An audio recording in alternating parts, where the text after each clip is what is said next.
Hey guys, what's up? It's Jules here for WhatCulture Gaming, joined as ever by the lovable energy source that keeps me going all night long, Josh Brown. So kind. Thank you, Jules. Well, we've been through a lot together, you and I, because yesterday we got sent down to a rather secretive event in London that was put on by Obsidian because we got a chance to play The Outer Worlds. Yes, that's right, Obsidian and Private Division's newest game that is coming out to challenge the crown of Fallout and other sci-fi, japery RPGs. Let's just use that as a genre of term. Yeah, that's the genre now. We got to play that. We got 2 hours of gameplay on footage that we were told is not going to be shown anywhere else until the game's release. And outside of a 45-minute section that we can't talk about with you guys because it involves the opening of the game and the character customization suite, which they understandably want to keep under wraps, we got to grips with a lot of what the game is about, did a lot of quests, and thankfully, in our short time with the game, we actually managed to get completely different experiences from it. Which was so good. It was such a confident showing, I think, because they essentially just put us on a preloaded save and said, do whatever you want on this planet, which was awesome. So we made it a point to go in completely opposite directions and see what we could find. And we managed to get completely different experiences, did different quests, had different styles of play.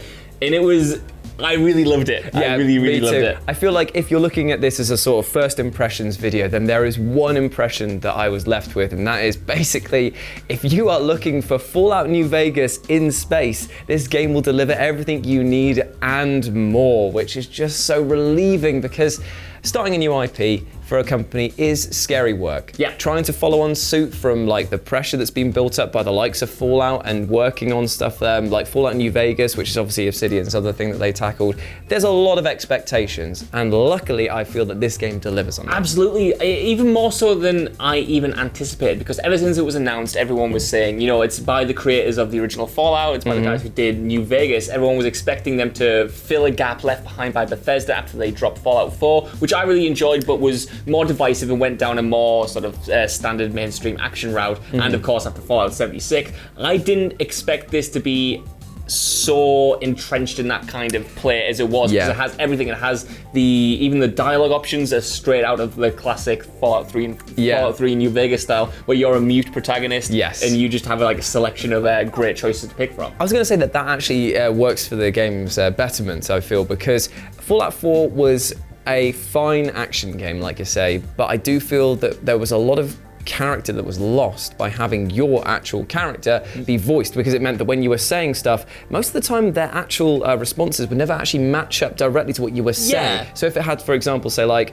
oh, buzz off or something like that, the guy would just be like, get out a shotgun and shoot you in the face. Like, no, that's not exactly the tone I was trying to hit. No, it was a weird paradox, wasn't it? Because obviously having a voice-controlled character inherently kind of makes it more personal, but then at the same time it puts something between you and it, because the choices you're making are less robust and less refined, whereas this had a wealth of options for every single dialogue interaction. It was you could tailor your character in really specific ways which I really enjoyed. And because there's no karma meter, I like that you could get to play around with being a dick to someone. It might be being nice to someone else, because there's no sort of mechanical incentive other than if you like this person, you can be nice to them and they might give you a quest or something like that. They did have some like faction stuff where if you go around killing loads of faction members like the Iconoclasts or any of the other people, then you would actually start being like vilified with them. Kind of like how New Vegas did with the town system. Like you go to certain areas and be like, oh, you're not allowed to go here, we don't like you. Yeah. That's fine, but on the day-to-day, it wouldn't stop you from stealing stuff. If you needed stuff and you're a scavenger, just take it sort of thing. There wasn't like a karma thing for this was it. I wanted to test this out. I'm not gonna lie, I was purposefully trying to break the game in a lot of ways. I snuck into, I can't remember what the place was, but it's where the Iconoclasts Arcadia? were. It was like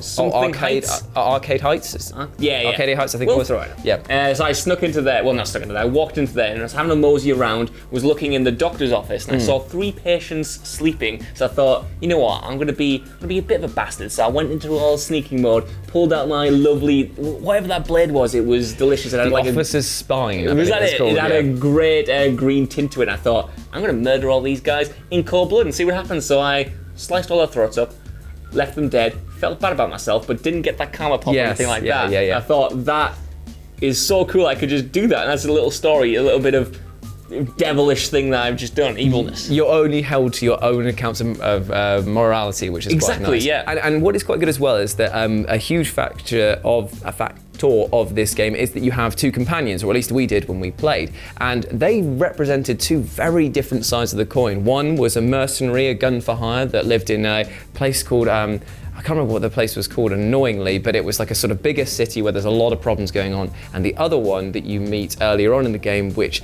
is kind of like a mechanic person, much more tech heavy. Yeah. So you had the two different sides. One was basically very much like cutthroat, do anything for cash. The other one was a bit like, we should be nice. And that meant that when you were making choices and doing stuff, you could hear them sort of like saying, oh, should we have done that? Yeah. I don't know about that I one. thought the companions were really good, even though we only got a glimpse of them. We only got two, like you say. I thought the way that they engage with you in combat and again in the story were both amazing. I thought I stumbled across one character out in the wild who actually had a connection with one of the person in my one of the people in my party, and I just thought that was such a surprising emergent moment. I'm not sure if that has a wider context in the game itself, but in this sort of situation, I just thought, oh, that's cool. I want to find out more about that relationship, and I want to bump into this person further down the line. I did overhear somebody say that there would be companion quests involved as well that would be similar to how it was in the other Fallout games, where you would build up a sort of reputation with them, and then they'd ask you to do like a specific personal quest. I actually got that, didn't get a chance to finish it, but the first thing I did when I got control was turn around and talk to the companions, and then she gave me the quest about trying to find the graves of her like fallen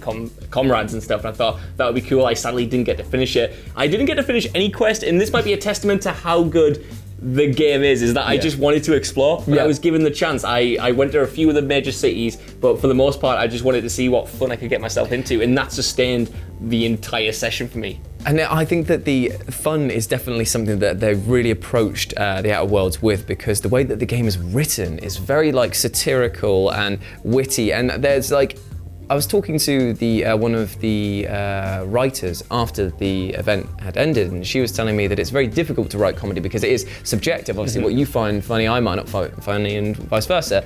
So it's a huge ordeal sitting down and thinking, okay, how can we make this irreverent? How can we make people really enjoy this? And what they've done is they've taken less of a zany approach as like Borderlands might have taken, but they've done a sort of satirical take on bureaucracy. Yeah. And that, to me, I found it really funny. There's a bits where like, they weren't annoyed that this marauder ship was sort of in this area, or that there was some sort of like faction that was taking over. They were annoyed because they hadn't got the proper permits to be there. And I was like, that's like just so funny, because they were like constantly trying to elevate their own position by whatever means. And I tell you what, I got like an Oddworld vibe from it, because it was like the Gluckans, as in like, we'll do anything for cash sort of thing. Like, I thought that was really good. It's one of those weird kind of balances that they've struck, where something like that could have perhaps been a bit flippant and a bit throwaway and perhaps a bit surface level. But I think the characters themselves, they believe in what they're saying, which makes it so funny and so kind of like, I don't know, resonant. Like, they're not just caricatures or arcatures or vessels for one-liners or quirky, personalities. They live in this world and they have to deal with this stuff, and they feel real within the sense of their own world, don't they? I mean, I was telling you that I experienced love and lost it. This is good. I basically walked into this office. There's two people talking, and it's the secretary of this guy who's asking me to go on a quest. And afterwards, she'd mentioned something about how she was like a bit low on cash. So I talked to her. She was just like, I'm a bit low on cash because I've been buying this money. And I was like looking at her, and I was just like, oh, she's got that like Natalie Dormer little quirky smile sort of thing, like a little smirk. And you're not even overselling this, because you leaned over to me, tapped me, and I was like, I'm in love. I'm in love, Josh. I didn't know what it was. I just thought like, she's just a charming character. And then she broke my heart by telling me that she was actually interested in the purveyor of toxin sacks down the road, and I was like, so I had to set them up on a date. But then again, another little quest that only came about through me going, that little like an interesting character, I'm going to talk to them. And then I realised that there are a few people that don't have any dialogue, but there are a lot of people with a ton of small quests going on. That's it. I mean, it was so emergent as well. It didn't feel like, maybe it's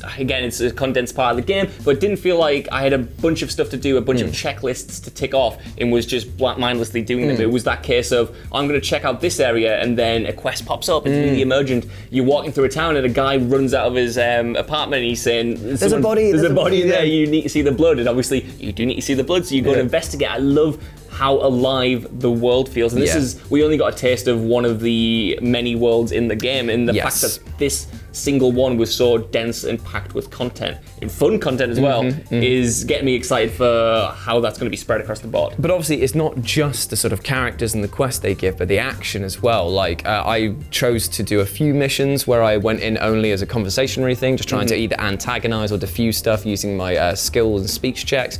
And then there were other times where it was just, get down and dirty, literally, because in my final mission that I had with the game, I had to sneak through a sewer pipe through a pig pen and go and assassinate this guy, Clive. Didn't have to assassinate him, but he definitely ended up dead. But the action I found was really engaging because of the fact they've got this pseudo VAT system where it doesn't slow time down in sense of like showing you all of their weaknesses and allowing you to pick off targets. It slows time down in general, and you can move quickly to reposition yourself. And if you double tap A or the dodge button and a direction, you'll literally strafe around, and you can use that to just like evade enemy attacks. I really like that little dodge button they've got in there, like that you double tap A and you get to move around a bit faster. At first I thought it was a double jump, then realised how to actually utilise it. And I thought the combat especially was something that took me by surprise, because although the trailers have looked pretty good, some of the animations in my opinion looked a touch janky, and I wondered whether this was going to be a case of the story in the world and the exploration would be the most important thing in combat, while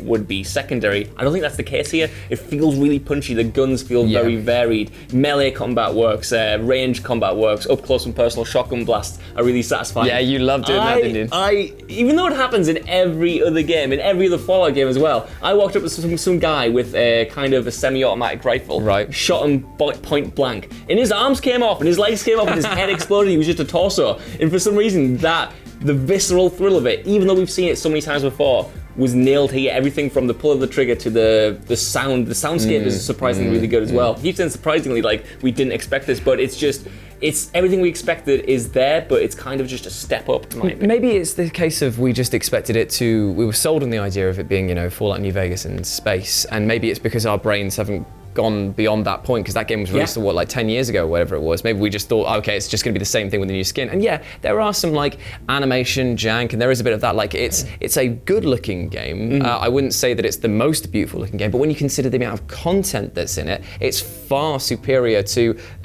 in my eyes, Fallout 4. It's better looking than the latest Skyrim. That's for damn sure. So if graphics aren't that huge a deal to you, then I really don't think that they're going to hold you back in the slightest. Even then, for me, I was looking around the skyboxes. There are some beautiful moments. This looks lovely, and I think although it might not have, it might not be like the best looking game ever, I think the way it uses its art style and the way it draws on its aesthetics is better than most games. I think it's a nice blend between the style of the retro Fallouts and, for me, BioShock Infinite. I like that it's got this unique kind of look to it that feels throwback and yet isn't necessarily just copying other games. There's loads and loads of things where they examples where it's kind of like reminds me of the BioShock Plasmid styles thing, that the Art Nouveau art style thing, and having this thing of like everyone's going to repeat their slogans, but they're not really understanding what they're saying or the context. Like everyone's been brainwashed by the slogans and the party line of the companies they work for. I love that you can find that in the environmental storytelling. I love that they've essentially just got the terminals from Fallout back. I was digging around in those, and the diary entries that you can find in there was so funny and so kind of had that black humor. I think the best Fallout vaults say. Yes. And I thought it was a kind of a catch-22, because I realised how limited time we had in this world.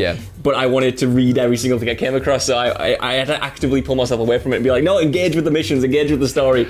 As much as everything else. I love that one of the characters that I met was constantly saying about how his entire plan to become the hero of his city was to blackmail the board, who are like people who look after the planet that you're on, by basically just saying like they're going to blackmail their way back into a position on their table. And it's kind of like, the world is falling apart, like their city is collapsing, and their plan isn't to try and resurrect it in some other way, it's to use bureaucracy in order to stay relevant. I love the smarminess of that. It is so good. I think as a whole it's very old school, but in a kind of great way. It feels like an RPG from 2011 or something like that, but it is still robust and it has a few new features. It's very refined. I think it brings a few interesting things to the table when it comes to combat. I like the companion special abilities. Yes, being able to call on them. But there's a cooldown thing, but you can press left or right in our case. I don't know if there were more that you could unlock, but the ones we had was a big hammer smash that did like electrical damage, and another one where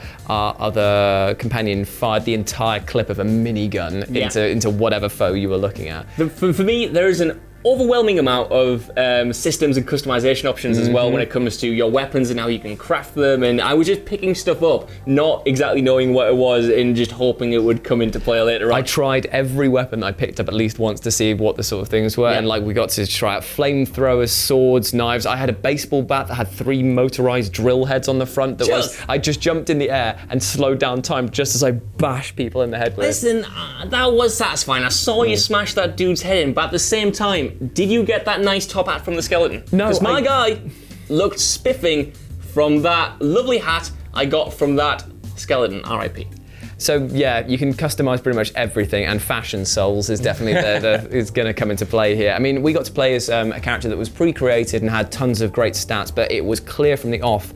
Again, I can't really speak too much about the opening section, but you definitely can customize this your character in any possible way you want, and it will have strengths, weaknesses, little like pros and cons, and it'll give bonuses to other things as well. It's if you know your Fallout games, if you know your Skyrim games and how they build their characters, it's like this with a few more extra tweaks. That's it. It's like you can actually have character builds now. You're not just a sort of jack of all trades who gets perks to kind of help them out. You have to, like we used to, put stats into specific kind of sub-tiers of unarmed combat, and then in that area, like really dive into that. And then you've got the perk system, which is more than just plus 10 damage. I mean, there's obviously some of that, but there are some like major ones that substantially change the gameplay, at least from what we saw. I had one which was when I unlocked a skill point, I put it into I could move 25% quicker when I had the time dilation going on, which was excellent for like my assassin smasher build, because I would then slow down and be able to move quicker than the people that were trying to run away from me, which meant that I'd be able to like bat them straight off into like Kingdom Come.